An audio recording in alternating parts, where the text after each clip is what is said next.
Woody's life takes a turn when Bonnie creates a toy of her very own. When her family heads out on a road trip, the toys go along too. On the way, Woody reunites with a long-lost friend and her gang of lost toys and ends up at an antique store. You can read along with me in your book to join in on this new adventure. You will know it's time to turn the page when you hear this sound. Let's begin now.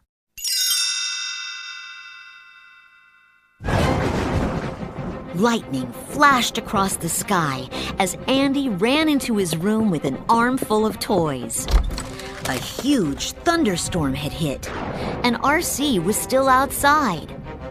When Andy went downstairs for dinner, Woody headed to Andy's sister's room to search for the lost toy from the windowsill. Bo! Situation? Woody explained that RC was trapped in the mud. Luckily, they had a plan. Operation Pull Toy! Slinky Dog stretched out his springy body as Woody scrambled down his back to rescue RC. Moments later, though, Andy's mom came to get Bo and her sheep. Andy's sister Molly was giving them away. Woody snuck over to Bo as she stood in the cardboard box. He wanted to help her escape and take her back to Andy's room. But Bo was ready to go. Woody, I'm not Andy's toy. It's time for the next kid.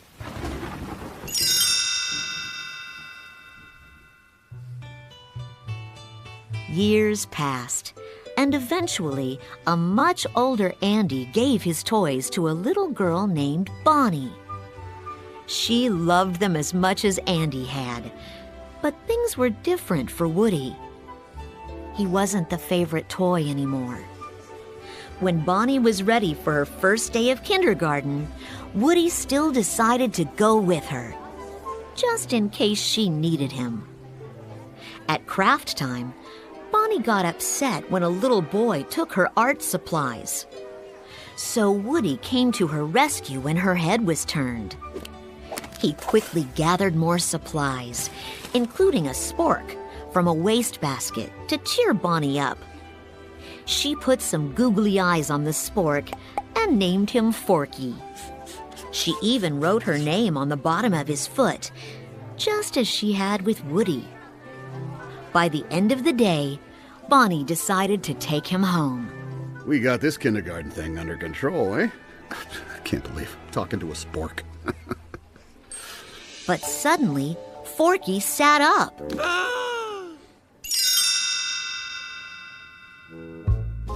Back in Bonnie's room, Woody introduced Forky to the other toys. Bonnie made a friend in class.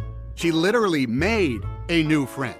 Everyone, I want you to meet Forky. But wide-eyed Forky was not interested in being a toy. Trash, trash, trash! He was made from trash. Woody explained. I know, this is a little strange, but you gotta trust me on this. Forky is the most important toy to Bonnie right now.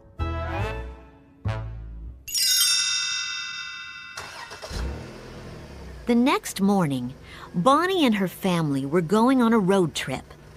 She loaded up the RV with her toys, including her new favorite, Forky. Woody decided it was his responsibility to watch out for the spork. He knew Bonnie would be heartbroken if she ever lost Forky. But one evening, Buzz Lightyear broke the news to Woody that Forky was climbing out of the moving RV. Oh no. Forky! Forky! I am not a toy. I'm a spork. The plastic utensil jumped out the window. Woody knew what he had to do. He had to follow him.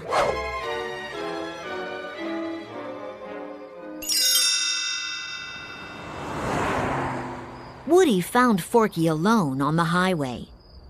Thankfully, he was fine, but they had to walk the rest of the way to the Grand Basin RV Park, where Bonnie and her family were staying.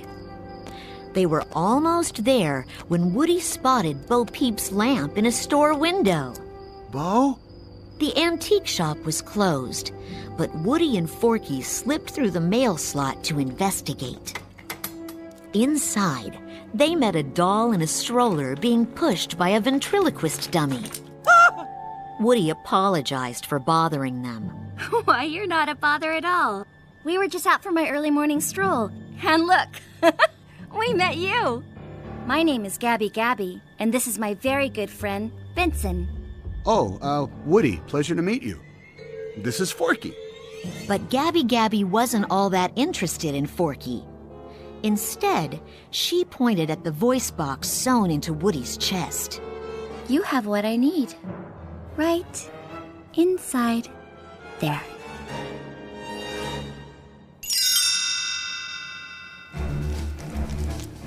Gabby's dummies chased Woody and Forky through the store. Luckily, Harmony, the store owner's granddaughter, came in, and Woody saw his chance to escape. He pulled his string, stopping the dummies in their tracks. Harmony saw Woody and scooped him up, taking him outside to the playground. While Woody was glad he had escaped, he knew he needed to go back to get Forky. Just then, a busload of campers overran the playground. Woody climbed into a sandbox to hide, but it was crowded with lost toys that couldn't wait to be played with.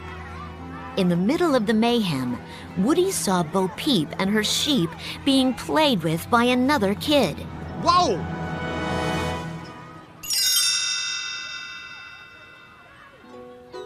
Bo gave Woody a big hug. Oh, I can't believe it! The two friends couldn't have been happier to see each other. But Woody felt sad when he learned that Bo was a lost toy. How long have you been out on your own?